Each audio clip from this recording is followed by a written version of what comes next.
natin yung ating mga sarili, andanan po natin yung ating puso, isip, ating kaluluwa, yung ating tenga, yung ating mata. Yan, hallelujah. Sige po, let's welcome the man of God, Pastor Raymond.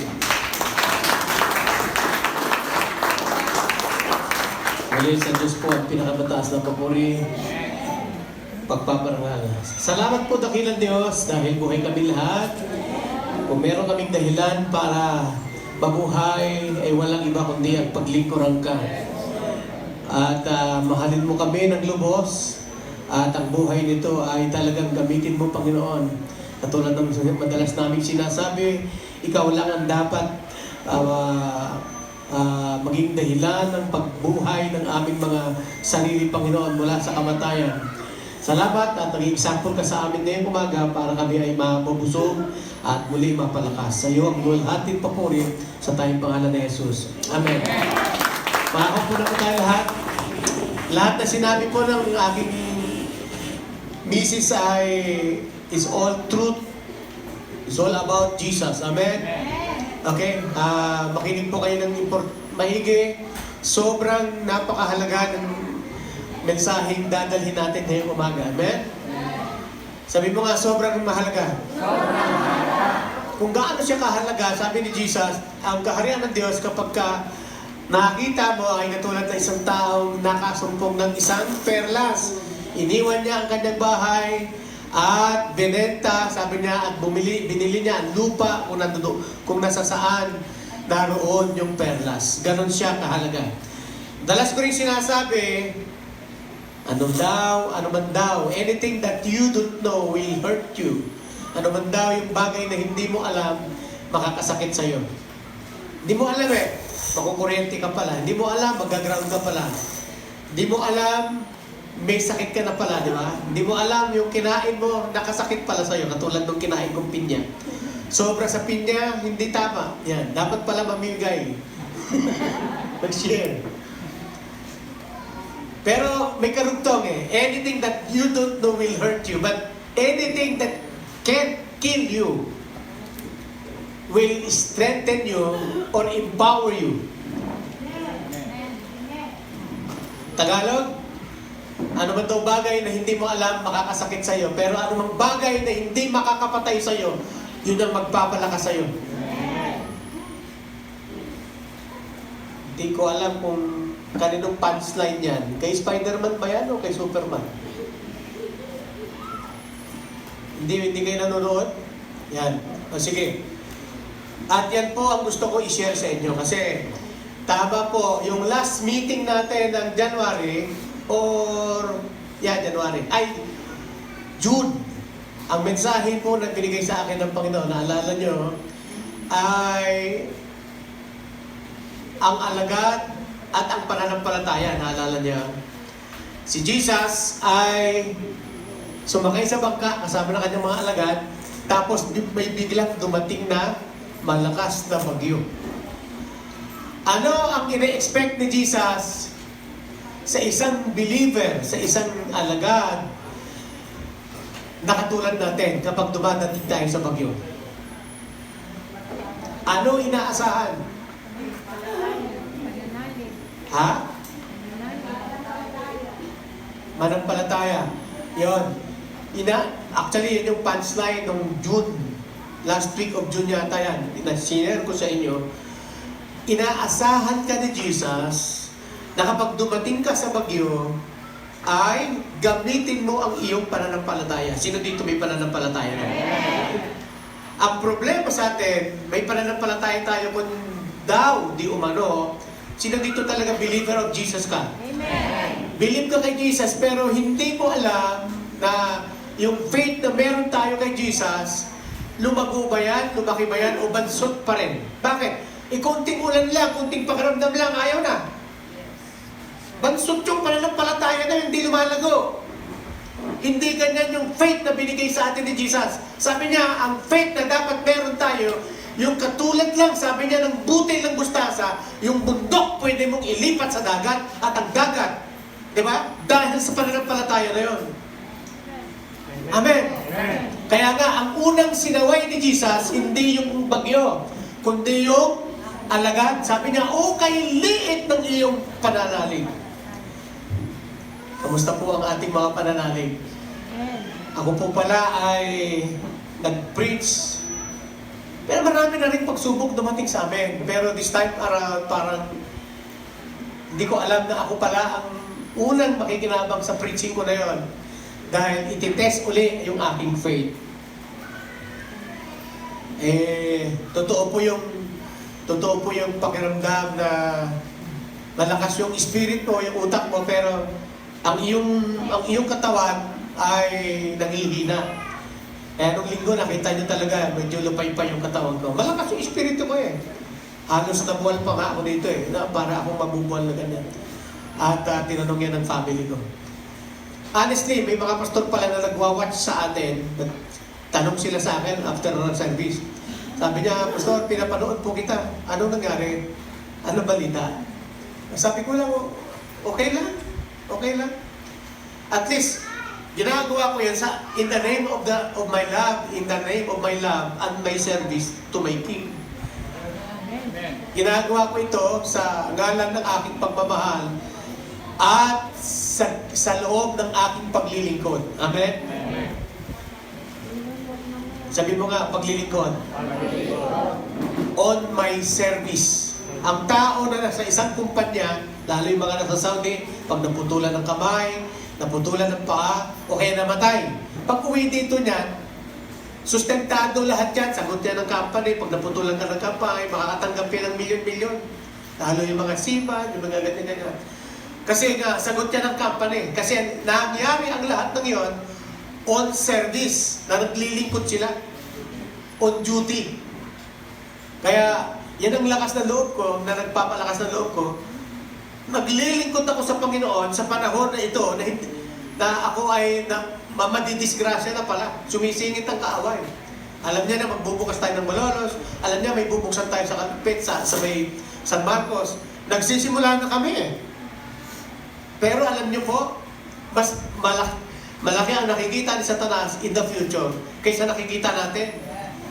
Kaya sabi ko, ano yung nasaan yung faith ko? Kasi ito na, kulay uling yung dumi ng ako, yung dumi ko that time.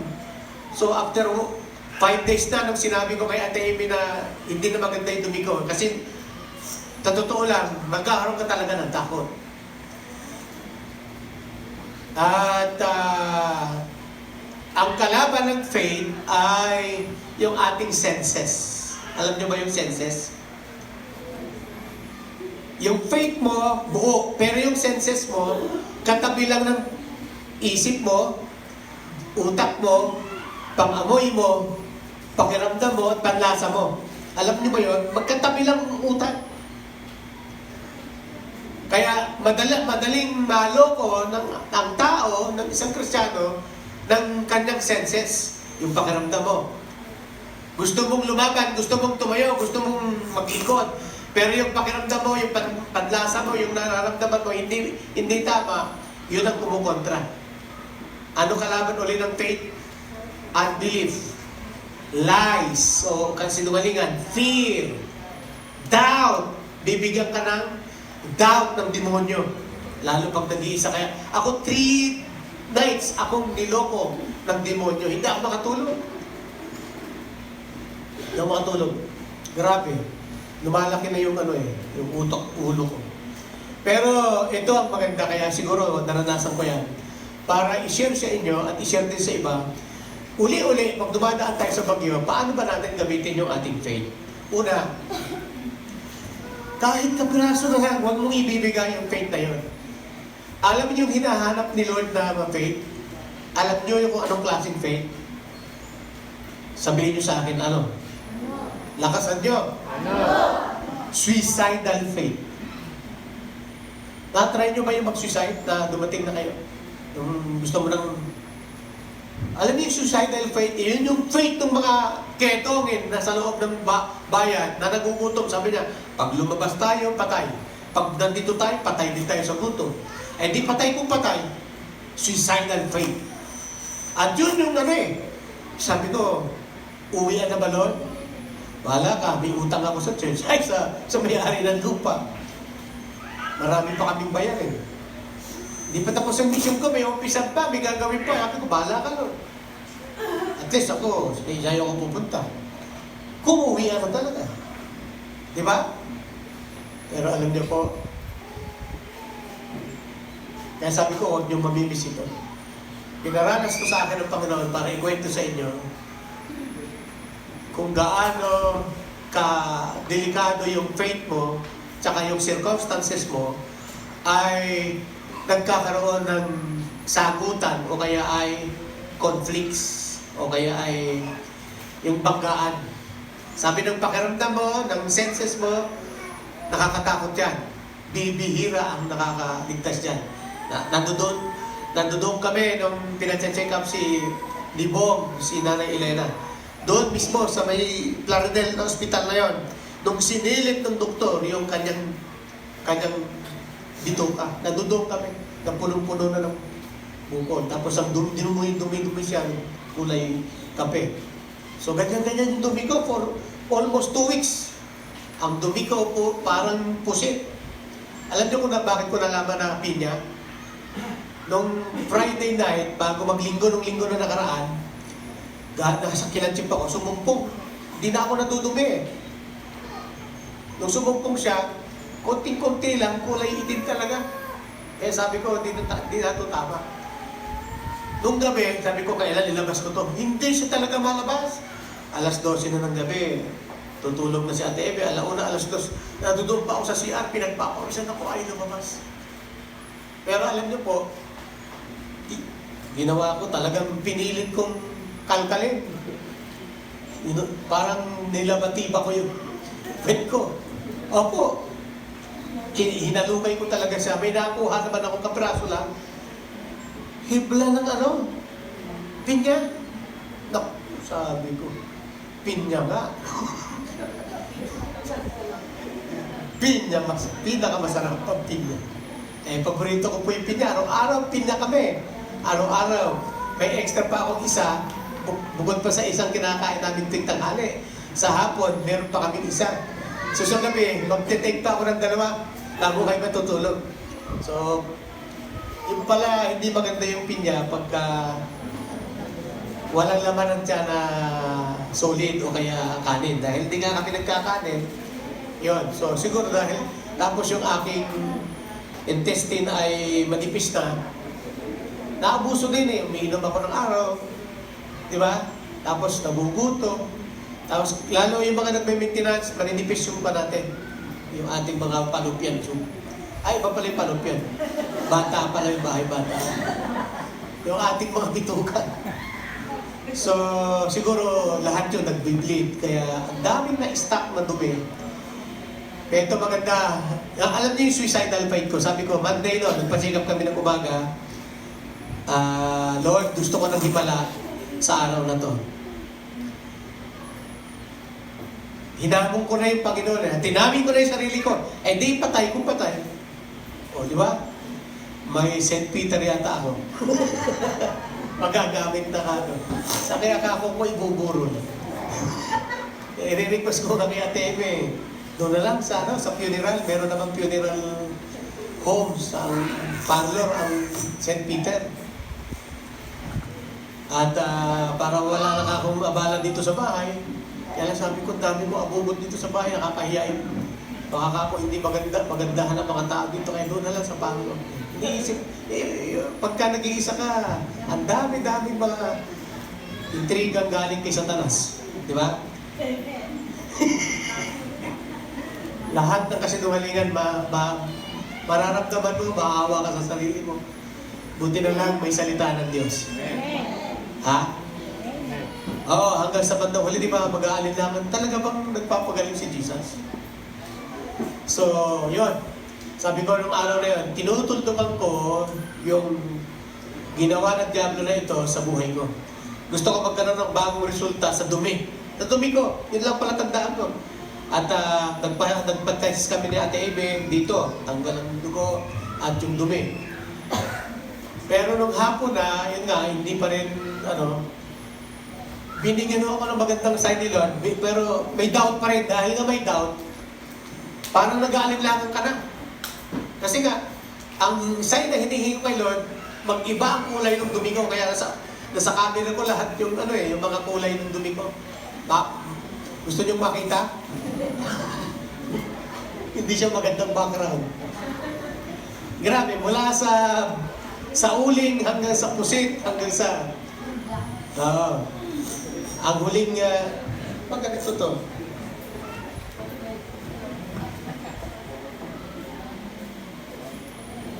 Okay.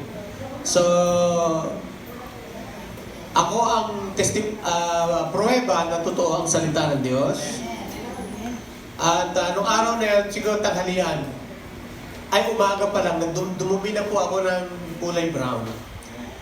Pero parang itim pa siya pagtitignan eh. Pero sabi ko, hindi, magandang senyalis na ako to. Hindi ko pa sinasabi kaya Kaya lang, dahil nga mayroong napasukan ka na nainjikan ka na ng hindi maganda, tapos maputla ka, yung hindi ko matanggap, sabi ko, ba't ganito? Pupunta lang ako sa CR, hapong-hapo ako. Alam niyo yung hapong-hapo? Yung parang mapapagot yung hininga mo, hindi naman ako hinihingan. Pakibawasan mo kay May. Mataas yung kabila. Ito sa mataas. Yan. Check. Okay. So, sabi ko, ito tingnan nyo kung paano pumasok yung negative At yung fear na yon na nag-inject sa akin, ang ginamit ng Diablo para matakot ako. Okay? Ganito yan. So, si Ate Ebe, nakikita niya ako maputla. Tapos, nakikita niya ako pagka yung maputlang mukha ko, lalo pang namumuti. Eh, sabi niya, natatakot ka ba? Hindi ko inaamin. Pero, ang totoo lang, 3 gabi na ako hindi nakakatulog. Sa sobrang... Eh sabi ko, doon na ako nagkwento sa kanya. Pagkagabi, hindi na ako nakakatulog. Kaya ang takot, ang daming gagawin kasi numalingan yan sa buhay ko. Magkakabit-kabit yan.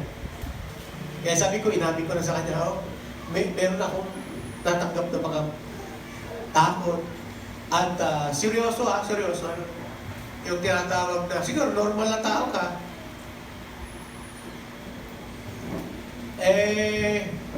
Tatay ko, nagkaganon din, dumumi din ng itim yun eh. Kaya nangyari din niya kay Nanay Ellen. Kaya, mga daming tao na napatunayan, mga doktor, dito lagi ang problema. So, maraming naglalaro sa isip ko. Pero sabi ko, nung nilaban ko na yung faith ko, sabi ko, Lord, gusto ko ng himala mamaya. So, nangyari yung himala, nung umaga, nag-iba na yung kulay. Pero, dahil na-injikan na ako ng fear, lumakas yung bagyo nung araw ng Lunes eh. Lumakas yun. Tapos lalakad lang ako sa CR. Yan lang CR. Ito lang yung tulugan namin. Namumutla ako.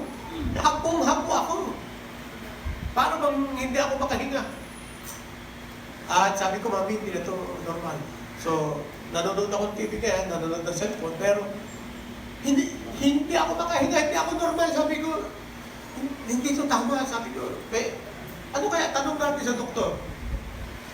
Tinatawagan ko yung kaibigan kong doktor, anak ni Bishop Amor, kaibigan kong doktor yun eh. Problema, hindi ko naman makontak si Bishop Amor. Time na yun. Para hindi na kami pupunta ng ospital. So, nung alas 6 na, pag sabay ng kulog at kidlat, na napakalakas. Alam niyo yung nangyari? Nilagyan ako ng... Ganun pala mag-inject yung fear. Paano na mamaya? Pagkagabay na, wala na kayong kasama, wala na mga tao dito. Paano na mamaya? Ganun pala nag-i-inject yung fear. Nandiyan na eh. Kaya pag may takot ka, nag-iisip ka na, nagka-cramps na yung nagtatrantums ka na. Sa isip nagpapanik ka na. Ganun nakakapasok ang fear. So ngayon, dinala niya ako sa ospital. Ako pala, dinala ko sarili ko sa ospital. Ako pa rin ang nagda-drive. Pero nasa ospital na kami, emergency room. Na-confine ako ng emergency room 6 o'clock hanggang 1 o'clock in the morning. So, lahat ng test, negative. Sabi mo nga, negative. Negative. Naman pala negative naman pala, Lord. Bakit ako nandito? Tapos ang laki-laki ng bill. Hindi ko matanggap. Sabi ko, uwi na tayo. Uwi na tayo. Hindi tama. Nandito ako. Kasi alam niyo kung bakit? Pag ikaw ay may faith, tapos yung mga katabi mo, lahat may sakit, mahahawa ka. Di ba? Eh, paligid ko, may naghihingalo. Sa kabila, may baby na iyak ng iyak. Sa kabila, hinihingal, di ba?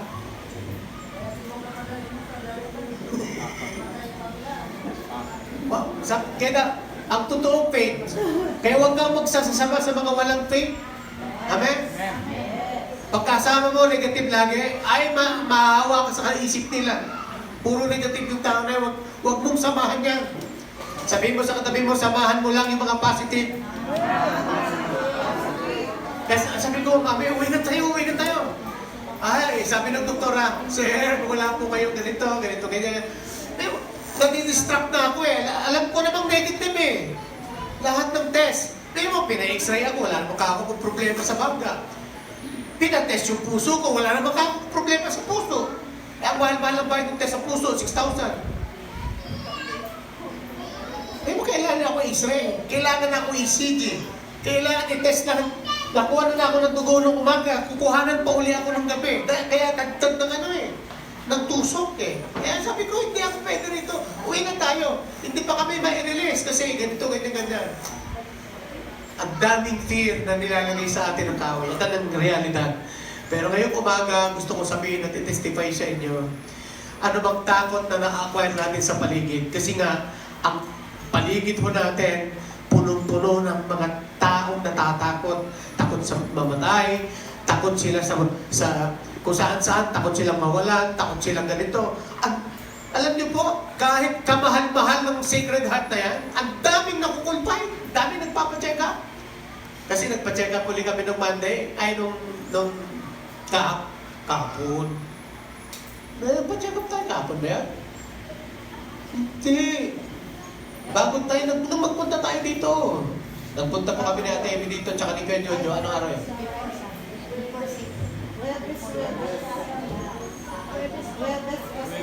Webes na. Ikaw malilimutin ka eh. Webes, nagpunta tayo sa Sacred Heart. Kinansin ng doktora yung kanyang pero baha doon sa Sacred Heart. Hanggang singit yata. So, na-extend yung check-up ko kahapon. Kaya ako, confirm ako, kapag ang nilalaban mo ay pananampalataya, hindi ito naiintindihan ng mga conscious na tao, lalo na yung mga doktor. Kaya kalaban ng mga doktor yung kanilang knowledge. Si Ate Eme, kabilang sa mga medicinal o medical people. Kasama siya doon. Kalaban nila yung knowledge, yung pinag-aralan nila. Pero pag ikaw ay may faith, sisirain ng faith ang lahat ng kaalaman mo. Amen? Kailangan isang tabi mo yan kasi ang Diyos na ating pinaglilingkuran, nagtatrabaho siya, nagwo-work siya sa pamamagitan ng faith. Amen? And the currency in heavenlies is faith. Amen? Yun lang ang natatanggap natin sa pananampalataya, di ba? Ay babaeng inaagasan, sabi niya, mahipo ko lang. Yung lalayan ng damit ng Panginoon, faith yun. Yung sumisigaw na si Bartimaeus na bulag, Jesus, Son of David, faith yun eh. Have mercy on me. Faith yun. At hindi yun naiintindihan ng mga, maliban na lang mga doktor na yan na Christian na rin. Pero gusto ko maintindihan na yun. Paano ba natin i-exercise, gamitin yung faith? Sabi ko nga, anything that you don't know will hurt you, but anything cannot kill you, will strengthen you, or empower you. Amen? Pwede tayo. Kaya ako malakas ang loob ngayon. Mas lumakas ang loob ko ngayon. Amen. Amen. Amen.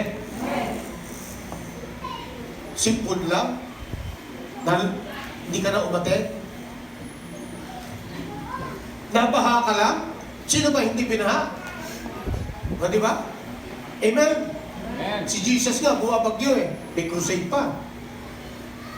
Eh mga alagad, alam nila yun.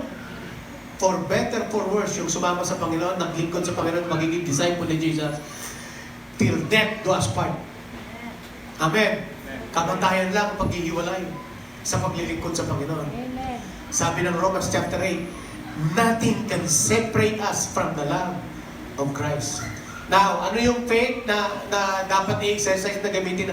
Sabi ni Lord, hindi magandang buhay, pero tandaan nyo, marami tayong prayer request. Pero hindi lahat doon tinugon. Pero ito yung pinakamaganda. Pag panahon na tayo na nalalagay sa panganib, binibigyan tayo ng lakas ng loob at buhay na kakaiba dahil ito ang pangako sa atin ng Panginoon. Expenses, ang bayad, pambili ng gamot. Hindi naman tayo pinagkulang ni Lord eh. Sa Diyos nga po ang kapurihan, palapakan natin ng Panginoon. Amen. Amen. Hindi lang ako sanay magbigay ng ganong kalaking halaga. May mo, kukuha ka ng 20 mil sa isang araw. Hindi ako sanay. Parang ninakawang ka, parang hilold up ka, di ba? Kaya yung mga na-hospital, Ate Betty nga, 400,000. 8 days.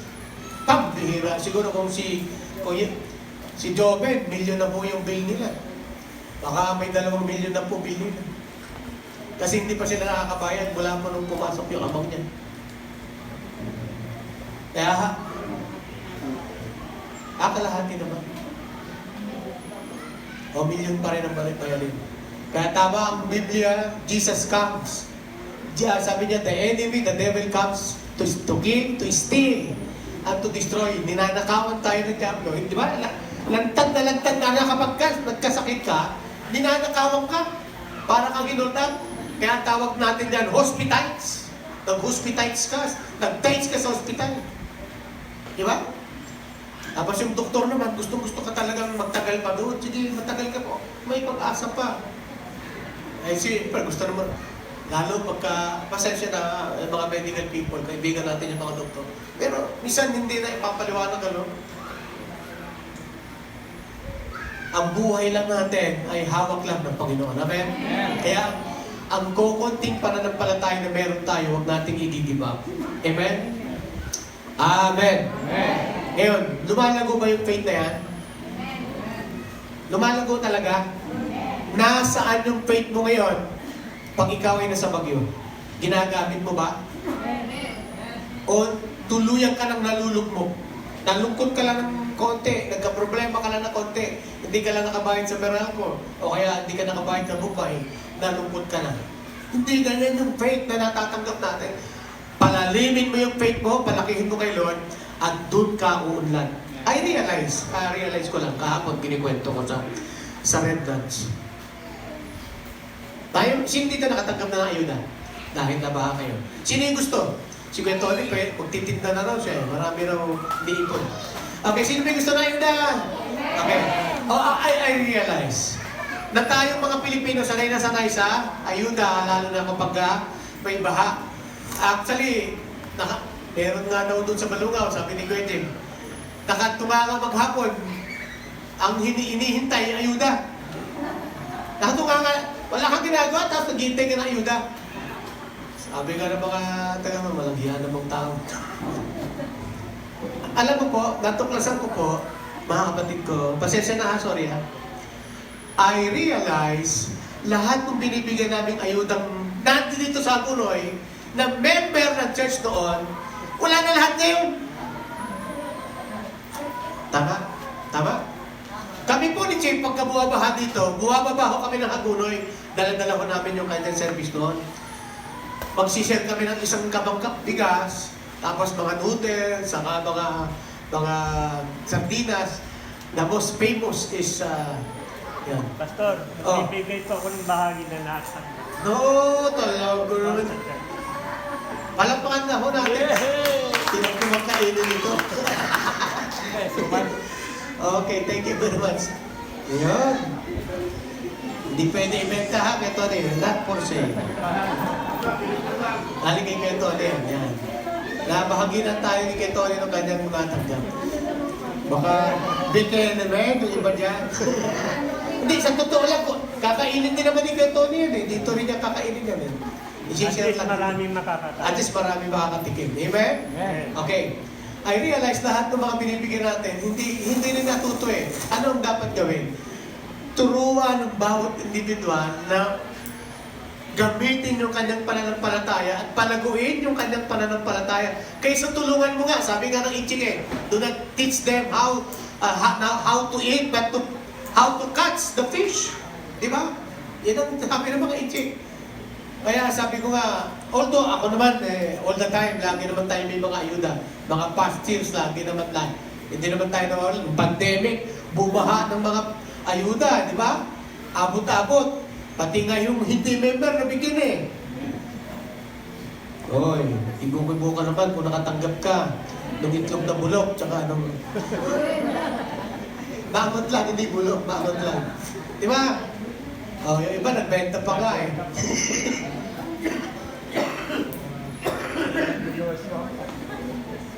Pero I realize, hindi yun magpapalakas sa iyo. Some moments of times, pwedeng na-encourage ka, pero hindi ka natuturuan talagang lumago, hindi ka natuturuan talagang maging malakas. Kaya dapat, sabi ko, dapat maging ayuda talaga. Matuto tayong manampalataya, gamitin yung pananampalataya para pag dumating yung panibagong bagyo ng buhay, ano yung mga bagyo sa buhay? Pagkakasakit, aksidente, kawalan ng pera, kawalan ng kabuhayan, ano ba? At kung ano-ano pang mga trahedya, yan ang bagyo ng buhay. Normal yan. Amen. Normal yan. Ngayon, bakit ka umaaten? Bakit ka lagi sa gawain? Kasi alam natin na lahat tayo dadating sa panahon na may bagyo sa buhay natin.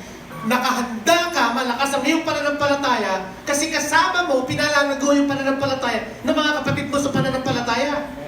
Kaya ang tawag sa atin, mananampalataya. The son of the believers of Christ. Kaya believe o believers of Christ. Dito, may believers of Christ ba dito? Kaya pagdating ng pagsubok, nakangiti ka, hindi ka natutulala, hindi ka nawawalan ng sigla.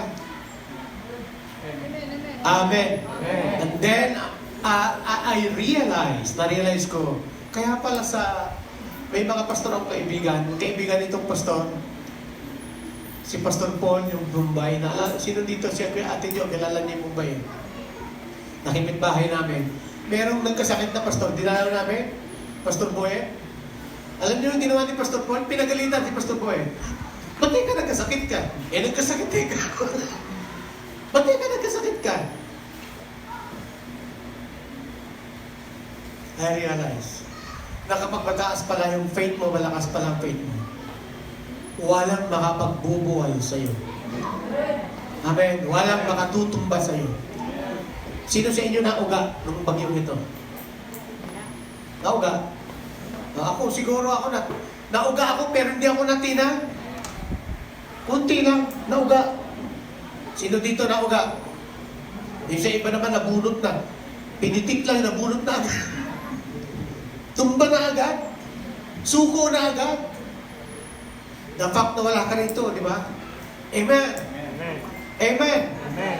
So, salamat sa Panginoon. Ngayon, I realize the most powerful name it is the name of Jesus. Sabi mo nga, Jesus. There is something in that name. Merong kakaiba sa pangalan na yan. Kaya ka nga believer of Jesus eh. Yung Jesus na yan, hindi lang kwento, kundi karanasan. Naranasan na ng inyong lingkod. Amen. At ngayon, buhay na buhay tayo at magpapatotoo tayo. At sabi ko nga, okay, padoktor tayo. Sabihin natin, let's say, kailangan natin magpadoktor para sabihin ng mga doktor na magaling na ako. Amen. Sila ang magpuprove. Huwag ho kayong hindi magpapadoktor. Sino dito marunong pa sa doktor? Ngayon, yung Jesus na yan, yung pinapangaral ko, pinapangaral natin mula noon, buhay pa rin. Dapat i-update nyo, baka outdated na yung inyong pananampalataya. Gusto kong sabihin sa inyo lahat, i-update ninyo ang inyong pananampalataya. Ang ating topic ngayong umaga, the believer's authority. Sabi mo nga, believer's authority. Yeah, there is something about that name, Jesus. Jesus. There is something about the name, Master, Savior, Jesus. Number one, the name. Jesus is the name given. Jesus is the name given. Ang pangalang yan, ang ibinigay. Amen? Okay, number one, Philippians chapter 2, verse 9 to 10.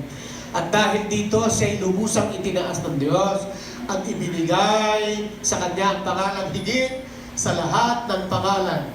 Ano yung pangalan, Jesus? Pangalang higit sa lahat ng pangalan, the name. Kaya yung kinakanta natin ka na, the greatest name of all. Amen. Kaya nga, nakakahiya. Noong araw, mayroong member, asawa ng isang member nila, Ate Arlene, sa San Nicolas, ang pangalan ay Jesus. At ang asawa ay si Maria. Ano, tama ba? Tama ba yan? Ay Lasenggero. Hindi. Si Jesus ay Lasenggero. At alam ko, hindi raw niya mamura dahil Jesus ang pangalan. Sabi nung asawa, patay na yata yun, ano? Si Jesus patay na. Si Maria buhay pa. Hindi mo ma-recall. Parang hindi ka taga sa Nicolas. Sa cell group yun. Sa Purok 2. 3. Si Jesus. Kilala niyo. O yun. Buhay pa ho ba si Jesus? Patay na. Patay na nung pinuntahan. Okay. Ayun, naalala pala ni nanay ko rin. Kaya yung Jesus na yan, dapat doon, yung mismong pangalang Jesus na yan, ay naiiba, kakaiba. Sabi mo nga, naiiba, kakaiba. Yan. At yung pangalan na yan, sabi niya, pangalang higit sa lahat ng pangalan. Kaya hindi siya dapat binibigay sa pangalan. Alam niyo ba ibig sabihin ng Jesus o Yeshua? Kinakanta natin noon naman. Yeshua. Yan yun. Binigay siya ng pangalang kakaiba sa lahat ng pangalan. Bakit? Mismong pangalan pa lang, nagmamanifest na. Kaya alam niyo po, may mga tao sa mundo ngayon na kakaiba yung kanilang reaction pag sila ay sasabihin nila, Jesus Christ. Yung mga Amerikano, di ba, yung mga ginagawa nila expression. Pero alam niyo ba, yung pangalan Jesus, hindi siya dapat binabanggit ng basta-basta lang. Do not mention, actually, sa 10 pang utos yata yun eh. Do not mention the name of the Lord in vain. Sabi niya sa verse 10, sabay-sabay natin basahin, 1, 2, 3, go. Sa ngayon, sa pangalan ni Jesus, ay luluhod at magpupuri ang lahat na nasa langit, nasa lupa, at nasa ilalim ng lupa. Yung name na yan, yung powerful name na yan, hindi pala basta-basta. Amen? Tama ba? Makapangyarihang ngalan, lahat walang laban. Yan. Pangalawa, Jesus' name given to us. Yung pangalan na yan, na hindi lang basta binigay sa atin. Kaya nga, Emmanuel, Jesus means the Lord saves. Ang ibig sabihin ng Jesus, the Lord saves. From the word Hosea, o Joshua, tsaka Jesus, is synonyms of Jesus. Nang ibig sabihin, the Lord saved. Yeah. Okay. So, ano yung nagliligtas na yung pangalan? Ang pangalan niya ay si Jesus. Jesus' name is given to us. Matthew 28, verse 18 and 19, lumapit si Jesus at sinabi sa kanila, eto na po, hindi siya tawag dito. Diba sa isang programa, may convocation. Pero may tinatawag na conclusion o kaya ay benediction. Ang convocation, isa nagsisimula sa prayer o kaya sa pagbati. Pero usually, ang conclusion ay most powerful than convocation. Conclusion. Patapos na. Sabi niya, kinukonklud ni Jesus, sabi niya sa verse 18, sabay-sabay natin basahin. Lumapit si Jesus at sinabi sa kanila, binigay na sa akin ang lahat ng kapangyarihan sa langit at sa lupa. Kaya't habang kayo'y humahayo, gawin ninyong alagad ko ang mga tao sa lahat ng bansa. Bautismuhan ninyo sila sa pangalan ng Ama at ng Anak at ng Espiritu Santo. So, yung pangalan na yan na binigay sa atin ay walang iba kundi yung pangalan ng Panginoong Jesus. Bautismuhan daw sa pangalan ni Jesus. Amen?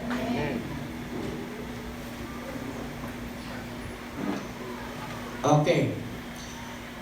Bakit ino-honor ang pangalan na yan?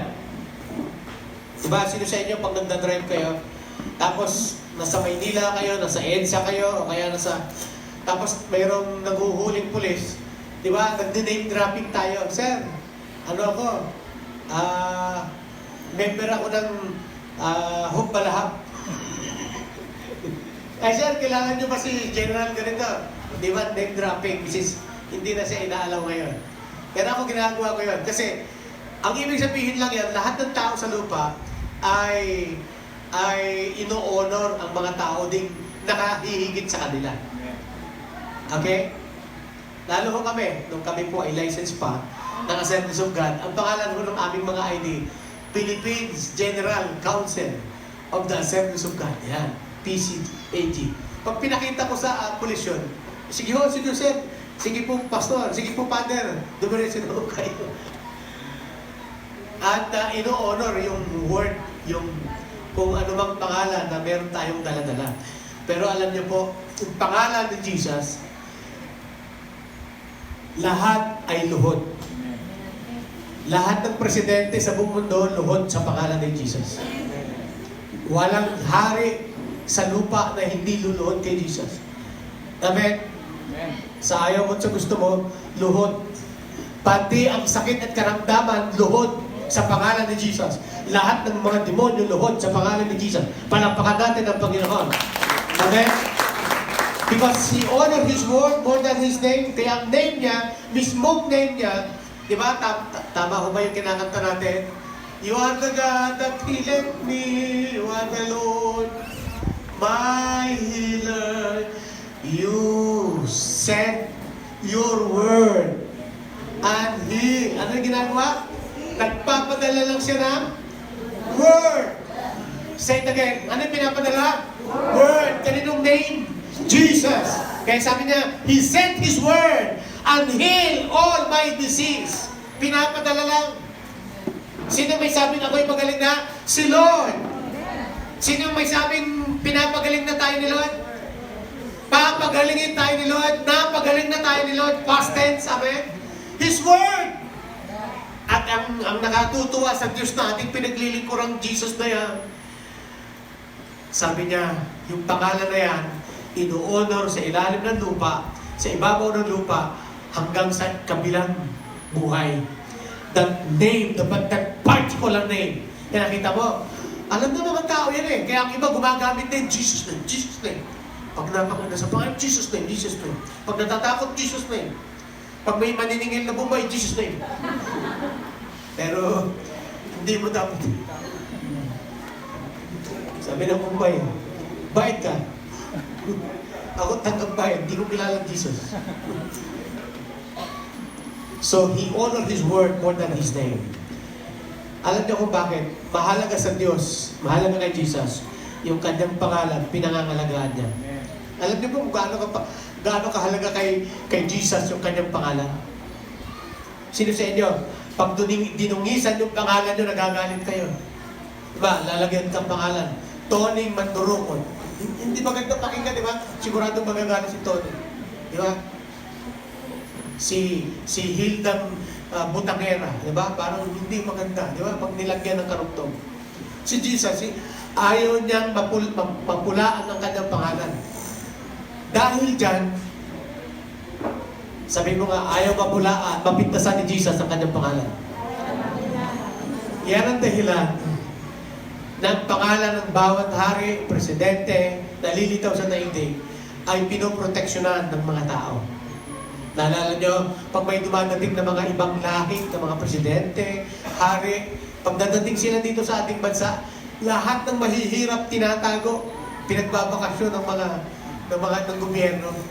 Oy, mag-picnic muna kayo. Lahat ng mga beggar, yung mga nanlilimos dyan sa Luneta, dadalhin sa isang resort, maligo muna kayo dyan. Huwag kayong pakalat-kalat doon sa Luneta. Kasi, alam niyo kung bakit? Kahihiyan ng isang presidente ng kanyang mga nasasakupan ay mahihirap. Alam niyo yun? At importante yung anong tawag dyan? Tulungan mo nga ako, mami. Yung reputasyon. Importante ang reputasyon ng hari kaysa sa kanyang pangalan. Kaya ayaw niya hindi niya tayong matiis na tayo naghihirap. Amen? Hindi niya tayo natitiis na tayo nahihirapan. Ang reputasyon niya, importante sa kanya. Kaya yung hamon ko kay Lord, Lord, ikaw ang Diyos ko. Ikaw ang employer ko. Gusto ko bukas may resulta na. Yan. Bahala, dead or alive.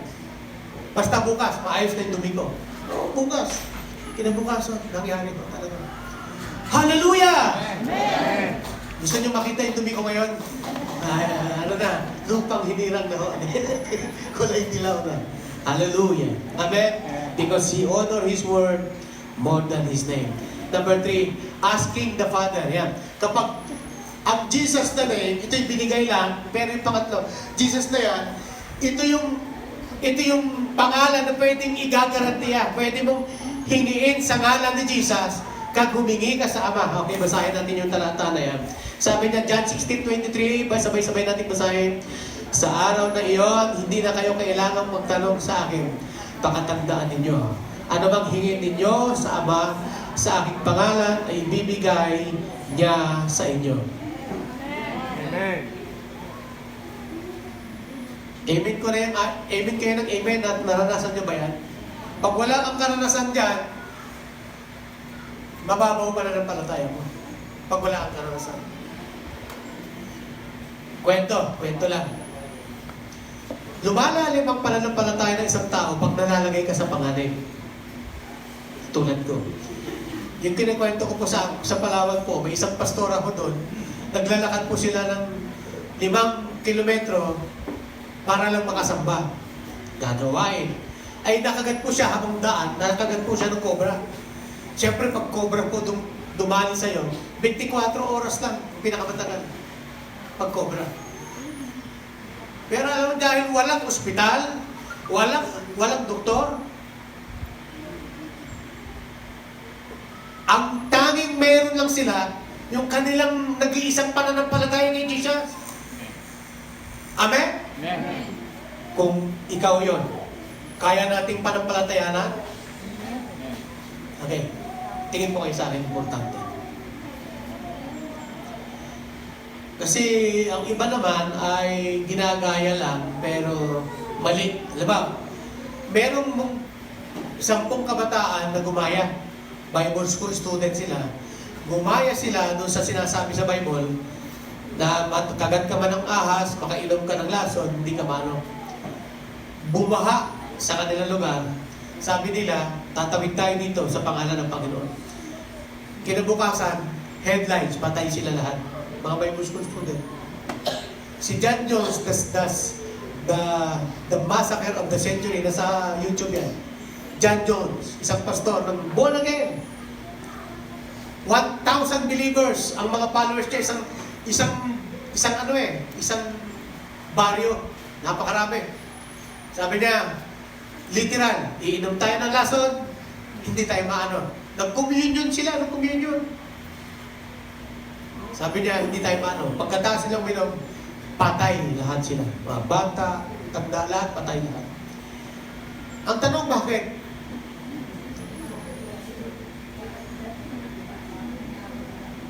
Yan. Hindi mo dapat gamitin yung pangalan ng Panginoon sa walang kabuluhan. Wala namang purpose eh. Pero pag nalagay ka sa panganib, pwede mong gamitin ang Panginoon. Bagyo. Ang bagyo, baha, hindi mo kailangan ipanalangin na tumigil ng bagyo, baha. Di ba? Pero pag ikaw ay nalagay sa panganib, pwede mong rebuke ang bagyo. Diba? Madidisgrasya ka. Amen? Amen. Alam nyo na. Pero hindi mo sasadyain na may bagyo, may baha, o kaya, tapos doon ka pa, magsiswimming ka pa. Baha ka. Kaya pag nalagay ka sa panganib, use your authority, your believer's authority. Use. Kaya sabi niya, makakadampot man kayo ng ahas, makakainuman kayo ng lason, nang hindi nyo sinasadya, yun. Hindi yun yung sinasadya. Amen? Amen. O ngayon, pag nalagay tayo sa panganib, yung buhay natin, use the name of Jesus. Pero kung ikaw naman ay walang kinalaman kay Jesus, huwag mong gamitin yung pangalan ni Jesus. Kasi sabi sa Bible, meron ding sinarin sa Bible na gumamit ng pangalan Jesus. Sabi niya, si Jesus kilala ko, si Pablo kilala ko rin, si Pedro kilala ko. Ikaw, sino ka? Hinubaran siya ng demonyo. Kaya hindi rin basta-bastang nagagamit ang pangalan Jesus. Kaya nga, believer's authority. Yung authority na meron tayo, hindi pwede sa unbeliever. Sa believers na, sabihin mo, meron ka niyan. Oy, walang sumusunod. Sabihin mo, meron ka niyan. Dito tayo magtatapos. You can use that name against devil, against sickness, and diseases. Yan. Grabe yung name na yan, ano? Naalala ko sa Palawan. Alam niyo, yung kwento ko, puro Palawan. Bakit? Doon ako lumaki eh. Merong mga native na mga Palawenyo, hindi marunong magbasa, hindi marunong magsulat. Pero alam niyo po, nagsasaing sila ng bigas na hindi nauubos. Na-try niyo na yan? Ay, nung simbahay natin, nag-testify si Sister Lady. Sister Lady, 2 months o 3 months siya walang trabaho? 3 months ba? Oo, walang trabaho. Pero kumakain siya. Walang bahay, walang matirhan. Pero hindi siya nagutom. Ang patotoo niya, talagang naging buhay sa kanya ngayon yung kung paano ginawa ni Jesus ng 2 isda, 5 tinapay, ay napalago. Sabi niya yung kapiraso kong pera dahil hindi ako makatrabaho, nagkasya. May nagbigay sa akin ng pagkain, kung saan ang gagaling, pastor, na talagang buhay na buhay sa akin ng Panginoon. Biyaya na ng Panginoon. Yung anak naman niya, na-disgrasya, yung si Apon, nabali ang kamay, nabakalan din. Siya nga pala, yung asawa ni Sister Darlene ay nagpapagaling na lang si Sir JD. Palampakan natin ang Panginoon. Nakarakas sila. Amen. Amen? Malakas na. Yun. Kaya yung naranasan nyo na yun, yung pang matutunan mo talagang konti na lang pera ko, Lord. Sana umabot ng kinsenas o katapusan. Amen? Amen. Amen. Ito, yung native na Palawenyo, nagsasaing. Habang nagsasaing, nag-i-speaking in tongues. Oh, hallelujah, hallelujah, rabakasa, karabang. Yung iba sasaing niya, isang salot lang, 12 kakain. Yung isang datang, sasaing. Tapos ang kakain, 12. Mantakin mo yung kung gaan. Ay, araw-araw niya ginagawa yun. Araw-araw. Kasi napatunayan nila na sa panahon ng ganyan, nung Jesus na ating pinaglilingkuran, yan yung authority na meron tayo kay Jesus. Amen. Amen. Sabi nga ng Biblia, hindi ka pababayaan ni Jesus. Hindi ka pababayaan. The Lord is my shepherd, and I shall not be want. Hindi ako magkukulang. Hindi ako pagkukulangin ni Lord. Sabi mo nga, hindi ako pagkukulangin ni Lord. Tiyak yun. Amen? Habang nandito tayo, si Lord nag-iisip ng para sa ating tanghalian, ng ating hapunan, para sa ating mga anak, para sa ating kinabukasan, at maging sa mga kinabukasan pa ng ating magiging anak. Alam ni Lord lahat yun. And everybody said, Amen. Palapakan natin si Jesus. Basahin natin John 14, verse 12. Sabi niya, sabay-sabay, 1, 2, 3, go. Pakatandaan ninyo. Ang nananalig sa akin. Sino yung nananalig kay Jesus? Sino ang nananalig kay Jesus? Sino yung follower of Jesus? Sabi niya, ay makagagawa ng mga ginagawa ko. Ano yung ginagawa ni Jesus? Heal the sick, heal the lepers, di ba? Heal the sick, cast out devils, and raise up the dead. Tama ba? Yun ang ministry ni Jesus. Feed the hungry, heal the sick, raise up the dead. Yan ang ministry ni Jesus nung siya nasa lupa. Tama po ba ako? O mali ako sa pagkakaalam ko? Ang alam ko kasi si Jesus ay ganoon. Sabi niya, makakagawa ka ng mga ginagawa ko at higit pa kaysa rito. Alam mo kung bakit higit pa? Yung panahon ni Jesus is small and short time. Meron siya. 33 years, 30 years old siya nagsimula. So yung 3 years niyang nag-ministry siya, doon lang napaloob. Pero alam po ninyo kung gaano siya kadaming himala na ginawa ng Bible, ay ginawa ng Panginoong Jesus. Sabi ng John 21, huling verse ng chapter 21, yung huling chapter ng huling verse ng John, sabi niya, kung pag isusulat lahat ng ginawa ni Jesus, hindi magkakasya ang lahat ng aklat, maging ang buong mundo sa lahat ng ginawa ni Jesus. Eh paano to ngayon? Sinabi ni Jesus, higit pang magagawa niyo sa ginawa ko. Ibig sabihin, ano ang ibig sabihin nun? Mas marami tayong panahon. Sabihin mo nga sa katabi mo, hoy, marami tayong time. Marami tayong opportunities to dominate. Amen? To dominate. To exercise your faith. Pag nawala ng matrikula, oh Lord, meron. Walang baon, Lord, yeah, believer ako. Lord, kaya dapat attend ka ng attend. Pag may, lalo na pag may sakit. Ang sakit, ako, pagsipon lang, hindi sakit sa akin yun eh. Yung ubo, hindi naman sakit talaga yan eh. Pero maraming tao, hindi umaten dahil may ubo. Di ba? Dahil may ubo, dahil may sipon. Hindi yan ang magpapabagsak sa'yo. Sabi mo, hindi yan ang magpapabagsak sa akin. In Jesus' name. Amen? May cancer na, ay tinatapakan. Sabi mo, tinatapakan ko lahat ng sakit na minana ko, na minana ng lahi ko, na pasalin-salin sa lahi namin. Lahat ng sumpa, tinatapakan ko sa pangalan ni Jesus. In Jesus' name. Layas. Amen? Sinasansala natin. Sinasansala, sinisira, at dinidiba. At dapat lagi mong alam yun.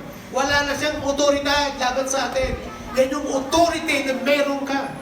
Yan yung kapangyarihan na meron ka. Hindi mo lang alam. Now you know. Alam mo na ngayon. Amen? Kaya tama ang sabi ng Bible. Dumaan man ako sa ilog, di ako masusunog. Ay, susunog pala. Baliktad pala sa akin. Amen? Amen. Natural, di ka masusunog sa ilog ka eh. Pero ang ibig sabihin nun, supernaturally, pwede kang mabuhay na kasama si Jesus with your faith. Amen. Amen. Amen. Palakpakan natin si Jesus. Sabi niya sa ano na ba? Verse 12, 14. Kung hihiling kayo ng anuman sa aking pangalan. Tama ba ako? Anuman sa aking pangalan, ito ay aking gagawin. Kapag humingi tayo sa Ama, sa pangalan ni Jesus, ito ay gagawin ni Jesus. Amen. Pwede ba? Close your eyes, please. Lahat. Pwede ba tayo lahat dito pumingin? Anong meron kang kahilingan ngayon? Huwag mo nang sabihin, pero ibulong mo na lang kay Jesus. Ang pangako ng Biblia, kung hihiling kayo ng anuman sa aking pangalan, ito ay aking gagawin. And everybody said, Amen. Kung alam, sinabi mo na, palapakan mo ang Panginoon. Get excited! Get excited! Acts chapter 3, verse 6 to 8, tulit sinabi ni Pedro, wala akong pilak o ginto, ngunit may iba akong ibibigay sa iyo, sabi niya. Sabay-sabay natin basahin. 1, 2, 3, go. Sa pangalan ni Jesucristong na taga Nazaret, tumayo ka at lumakad. Hinawakan niya ang kanang kamay, ang lumpo, at itinayo. Doon din. Sino po yung kinikwento rito? Si Paul at si Silas. Sabi niya, nasa beautiful temple sila, di ba? Sa templo ng maganda, pangalan ng maganda. Sabi niya, silver and gold I have none, but such as I have give I thee. In the name of Jesus Christ, rise up and walk. Yan. Ano ang kasunod yan? Praising King and praising, praising God, walking and lifting and praising God in the name of Jesus. Hallelujah! What a wonderful name of Jesus. Sabi niya, hinuwakan niya ang kanang kamay, ang lumpo at tinayo. Noon din lumakas ang mga paa at bukong-bukong ng lalaki. Palukso itong tumayo at nagsimulang lumakad. Pumasok siya sa templong kasama nila habang naglalakad at lumulundag na nagpupuri sa Diyos. Sabi mo nga, there is something in the name. Merong kakaiba sa pangalan ni Jesus. Amen? Yung kakaibang pangalan na yan ay nasa believer's authority. Meron tayo niyan. Meron ka niyan. Hallelujah. Amen? Amen. Kaya sabi mo, mula ngayon, hindi na ako matatakot sa anumang sakit. Amen? Naalala ko po yung isang preacher ngayon na tuwan-tuwa po ako sa kanya, na madalas po ako nakikinig sa kanya. 2 times po siyang malagay sa tent. Inambus ko siya noong una. Yung una pala, inambus siya. Yung ikalawa, tumaas yung BP niya. Na umabot po ng 280 over 150 si Sige. Sinishare ko sa inyo kasi he overcome death. At ang pinakahuling kalaban ni Jesus ay death. Okay? Pero napagtagumpayan ni Jesus ang death, dapat pagtagumpayan din natin ang death. Kaya ang death ang pinakamatindi, kasi death na nga eh. Matatapos ka, tempo ka na, di ba? Pero pag napagtagumpayan mo na yun, wala ka nang dapat katatakutan. Ang taong takot sa death, hindi ka pa nag-overcome. Hindi ka pa nakatawid. May takot ka pa rin. So bakit ka na ng plano, takot ka mamatay. Kaya pagka nagkaroon ng turbulence, sisigaw ka talaga ng hallelujah, hallelujah. Di ba? Di ba? Eh, tumalon sa sa pader. Buda. Pagdating sa baba, biglang tumaas. Ay, ang kasunod na palakpakan. Kasunod yung Catholic. Si Jesus! Sigaw yung Catholic. Nung malapit na siya sa lupa, Buda, bumalik din. Eto na ngayon. Yung Christian, sigaw siya, Jesus! Nung malapit na siya sa lupa, Buda.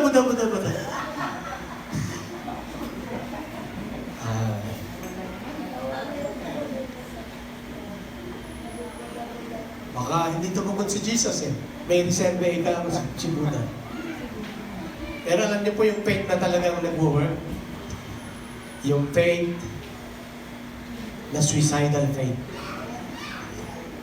Sabi nung 3 alagad, nung tinapon sila sa pugon, sabi niya, kahit hindi kami iligtas ng Diyos namin, hindi pa rin kami luluhod dyan sa ribulto niyo. Yan yung faith na suicidal. Kaya nung inihagi sila sa pugon na nagliligas, nagulat yung mga tao, pati ang hari. Bakit? Yung 3 tao na ito, naging 4 at nagniningning sila na nagpupuri sa Diyos sa loob ng horno ng pugon. Ang pinakamatindi, lahat ng nagtapon, patay. Pero silang nasa loob ng pugon, buhay lahat sila. Hindi man lang nangamoy ng sulong.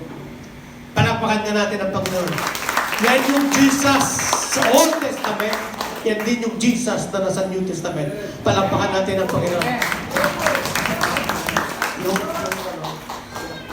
dalawa yung pinadala. Okay. Wow. Alam nyo ba, papakita ko po yung telegraphic history about Jesus. Sabi kasi ng iba, wala rin si Jesus sa Old Testament. Pero alam nyo ba,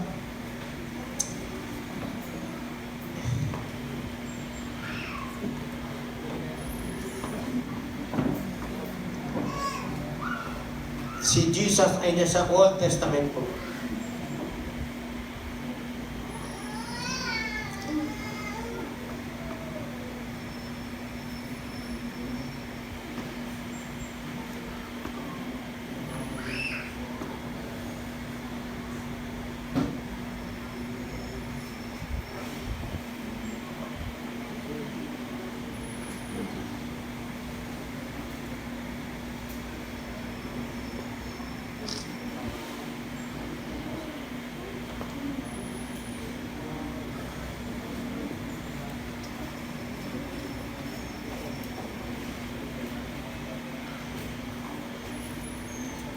Okay.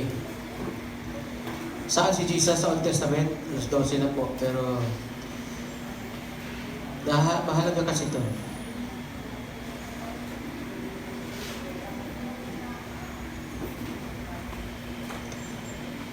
Sabi sa ganda sana makita ito.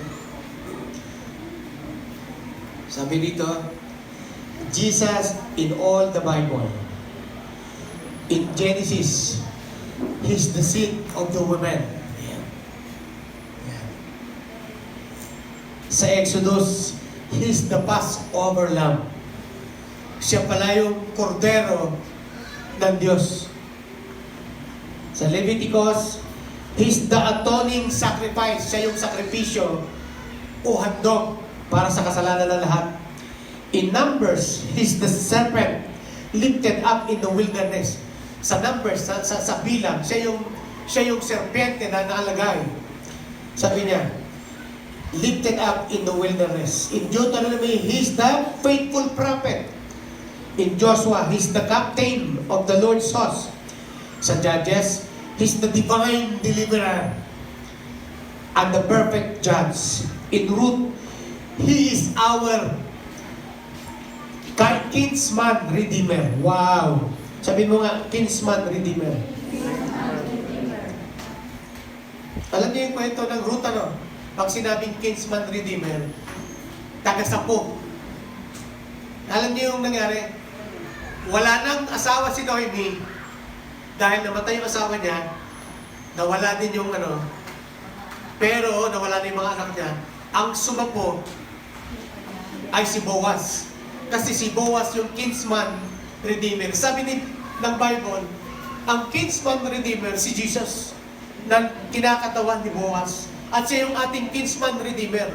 Panahon na wala tayong magagawa, may tagasalo tayo. Amen? Amen. Oh, hallelujah.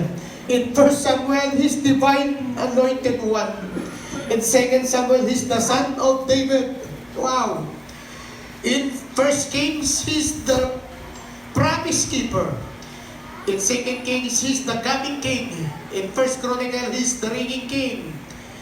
He's our deliverer in 2 Chronicles. In Ezra, He's the restorer of the sanctuary. In Nehemiah, He's the restorer of His people.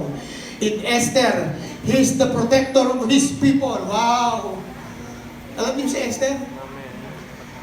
Binantaan ng Israel na maubos at mamatay. Pero sabi niya, ganda lang sinabi niya ron sa Esther, sabi niya, He's the protector of His people. Sabi mo nga, Jesus is my protector. In Job, He's our living personal redeemer. In Psalms, He's the praise of His people. In Proverbs, He's the wisdom of God. In Ecclesiastes, He is true satisfaction. In Song of Solomon, He's our faithful bridegroom. Wow! Tayo po yung kanyang Tayo po yung babaeng ikakasal. Siya po ang lalaking ikakasal sa atin. In Isaiah, He's the suffering servant. In Jeremiah, He is the maker of the new covenant. In Lamentation, He is the man of sorrows. In Ezekiel, He is the glory of God. In Daniel, sabi niya, He is the fourth man in the furnace. At the coming Messiah. Sa Daniel, yun siya sabi ko kanina. Siya yung pang-apat na tao na nakatayo sa pugon. Hallelujah! Woo! Hallelujah! With Hosea, He's the faithful husband. Alam niyo Hosea? Alam niyo yung aklat ni Hosea? Nag-asawa si Hosea na pokpok. 3 times niya tinanggal sa pagkapokpok. 3 times din bumalik-balik doon sa pagkapokpok yung asawa niya. Pero alam niyo po, sabi ng conclusion,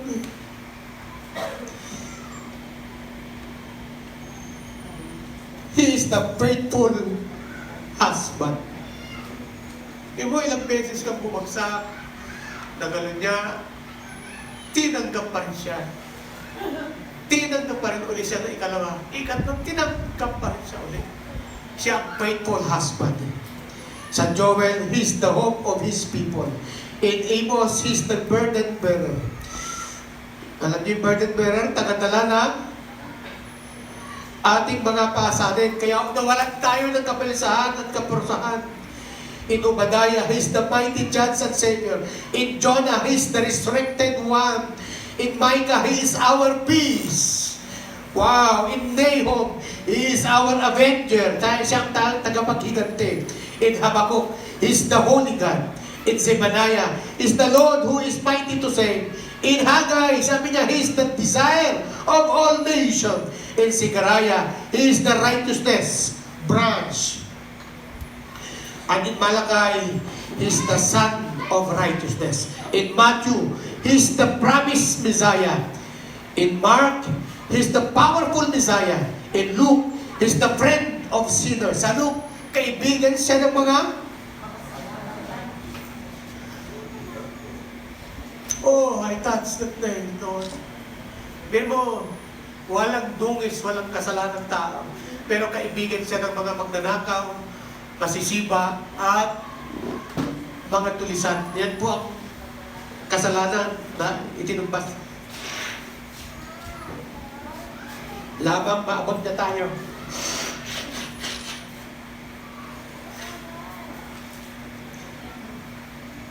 He's the friend of sinners. Saan na tayo? In Luke, He's the friend of sinners and the Son of Man. In John, He's the Son of God, who is also, in Acts, He's the ascended Lord.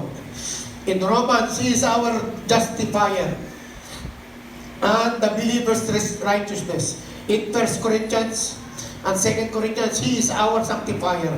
He's the God of all and comfort. In Galatians, He is our safety from legal sin. In Ephesians, He is the head of the church. In Philippians, He's all-sufficient Christ. Gusto ko to. He's all-sufficient Christ. Amen. Sabihin mo nga, you are my sufficient God. Woo! In Colossians, He's the fullness of divinity. Siya yung kapunuan ng pagka-Diyos. Siya nagsabi niya Colossians. Thessalonians, He's the returning King. Sabi ng first. But in the 2 Thessalonians, He's the judge of all the earth. In 1 Timothy, He is our only mediator. Siya ang tagapamagitan sa Diyos at sa tao. 2 Timothy, He is our master. In Titus, He is our blessed hope. Alam niyo yung blessed hope? Siya yung ating dakilang pag-asa. Nagtatanging pag-asa. Bakit? Malapit na siya magbabalik. In Philemon, He's the one who paid our debt. Yan, alam niyo yung istorya ni Philemon?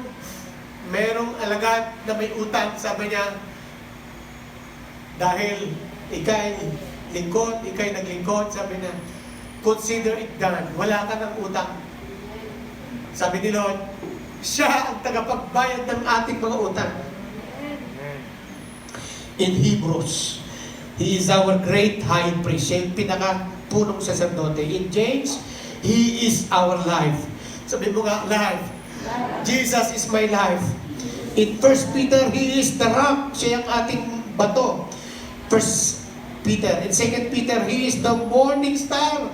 Siya yung ating morning star. Ating umaga siya. Pagigising ka siya ay nandyan. Amen? Amen. First John, He is the word of life. In 2 John, He is the word of truth. In 3 John, He is the way. And in Jude, He is the coming King with all His angels. Siya, sa aklat po ng Buddha, sabi niya, siya ang isang hari na malapit ng dumating kasama ng kanyang mga anghel. And in Revelation, He is the King of Kings and He is the Lord of Lords. Palakpakan natin ang Panginoon. Hallelujah! Woo! I-send na lang natin sa group chat. Gusto ko yung name of Jesus, the greatest name of all. May kinakanta tayo. His name is power. His name is power. His name is healing. His name is life. Bring every focus down to the shadows. Bring light afar. I just want to speak the name of Jesus. Nandiyan ba yung lyrics na yan? Every depression, every situation, nangingibabaw yung pangalan Jesus. Sige, palakpakan natin ang Panginoon. Jesus. Sabi ko nga, Jesus. Jesus. Jesus. Pwede ba natin sampahin si Jesus? Hallelujah. Pasalamatan mo si Jesus ngayon. Hallelujah. Say that name. Hallelujah. Hindi lang basta nagkaroon ka lang ng kaugnayan o kaya nakilala mo lang siya. Pero meron nakakahigit na meron tayo sa pangalan yan. Hallelujah. Thank you, Lord. Hallelujah. Hallelujah. Hallelujah. Hallelujah. Get ready. Gusto tayo ni Jesus na makausap na yung umaga mapulmen.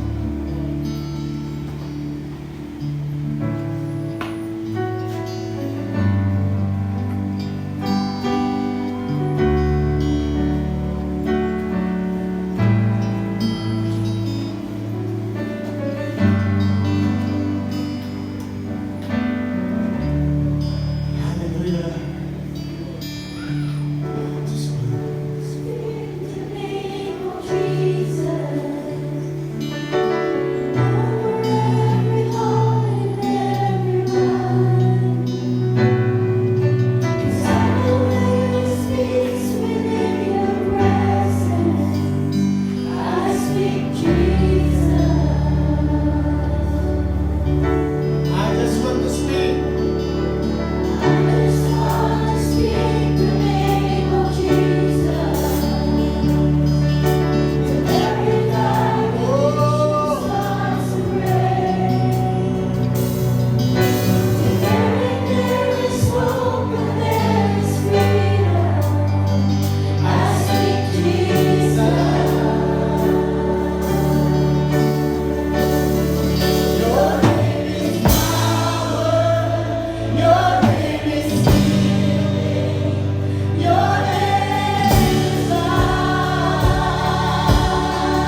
si Lord. Sa araw na ito, practice natin yung pangalan Jesus. The most powerful name. Sabi mo, Jesus. Jesus. The most powerful name. The wonderful name. Jesus. Hallelujah. Sige, hanap ka na kapareha. Practice natin yung Jesus. Kung siya may pagabag, siya may karamdaman, siya may suliranin. Practice the name of Jesus. Gamitin mo sa Kanya in the name of Jesus. Hallelujah. Sobrang magkasal-kasal. Nenesoto. Sikrata. Sobrang magkasal.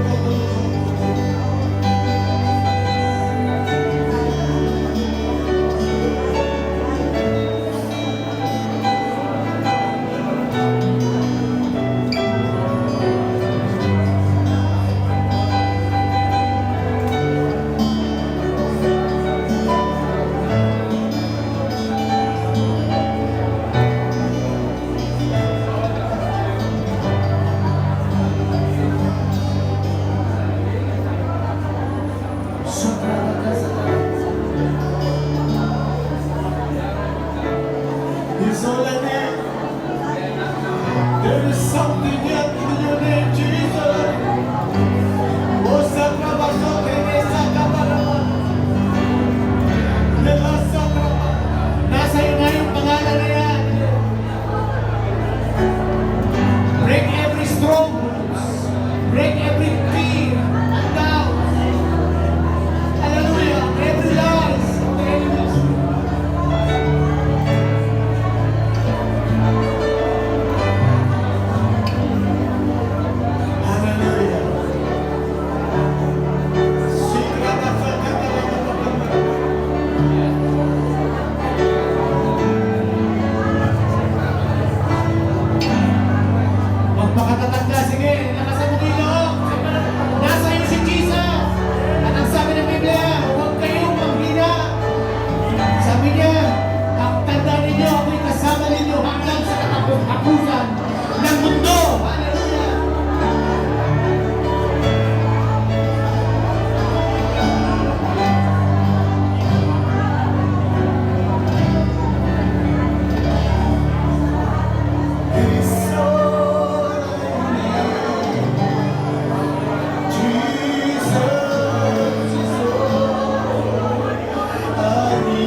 Nandito si Jesus. It's all I need. Jesus is all I need. He satisfies my needs tonight. Jesus is all I need.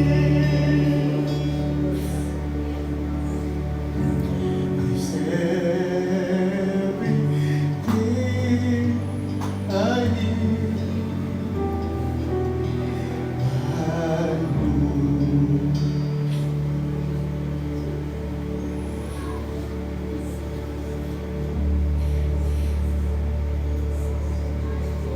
Yung Jesus na nakilala ko, yung Jesus na ipinabubuhay ko, hindi lang yung Jesus na nakilala at pinapangarap ko, siya din yung Jesus na nasa Biblia. Siya hindi nagbabago noon, ngayon ang magpakailanman. Paano siya nagpadilang ng bulag, nagbago ng mga patay. Siya rin ang kaya mag-supply ng pangailangan mo sa araw na ito. Siya rin yung Jesus na kaya magligtas dyan sa kanilalagyan mo. Hallelujah! Buhay si Jesus! Buhay si Jesus!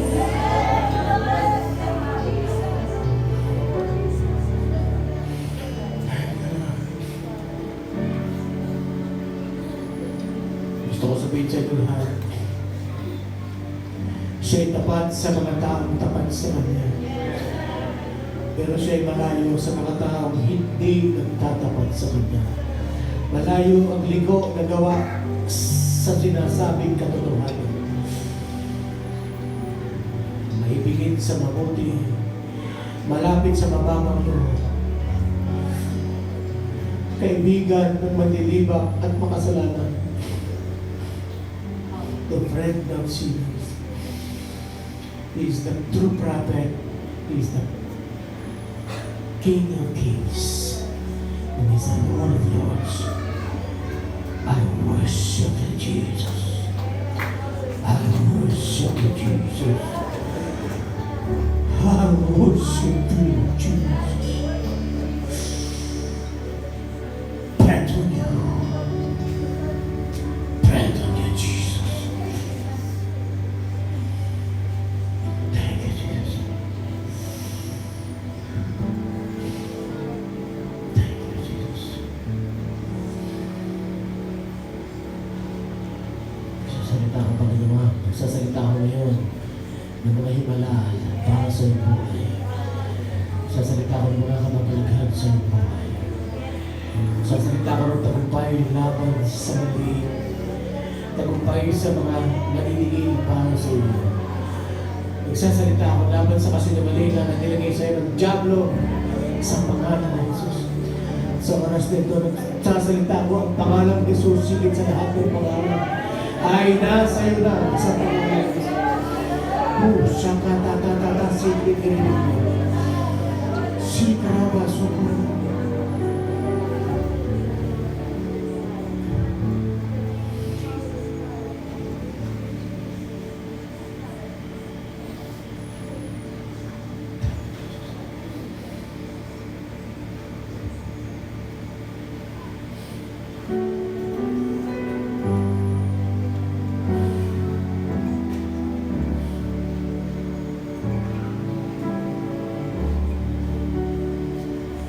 Sabi mo nga, Jesus, I love you.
Muli naalay ko sa iyo ang aking buhay. Na sa iyo din naman ang galing. Sa iyo galing ang aking lakas. Sa iyo galing ang lahat ng meron ako, Panginoon.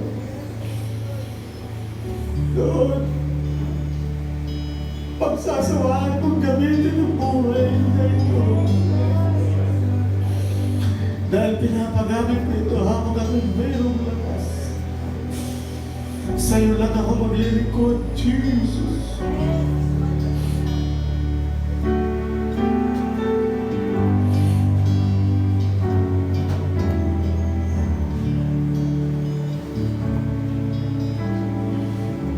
Palakpakan natin ang Panginoon.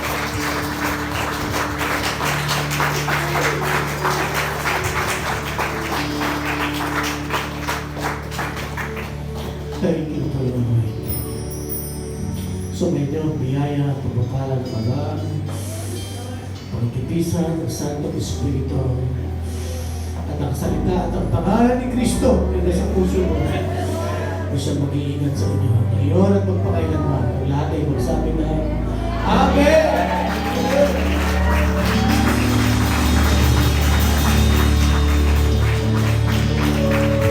Nakapit mo ang iyong katabi, sabi ko sa kanya, God bless you, God loves you.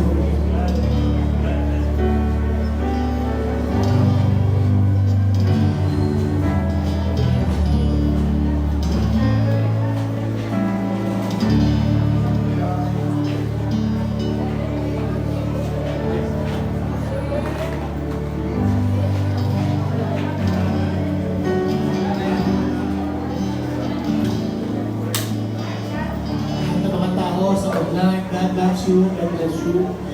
I declare sa iyo, lalo sa Santang Palawan, lahat ng mga kapatiran niya, mahal kayo ng Panginoon, buhay na buhay ang karanasan. Na kapag dinahal mo si Kristo, hindi ka niya pababayaan. Nawa, manahan sa iyo, Panginoon, Jesus, araw-araw, gabi-gabi, bawat sandali.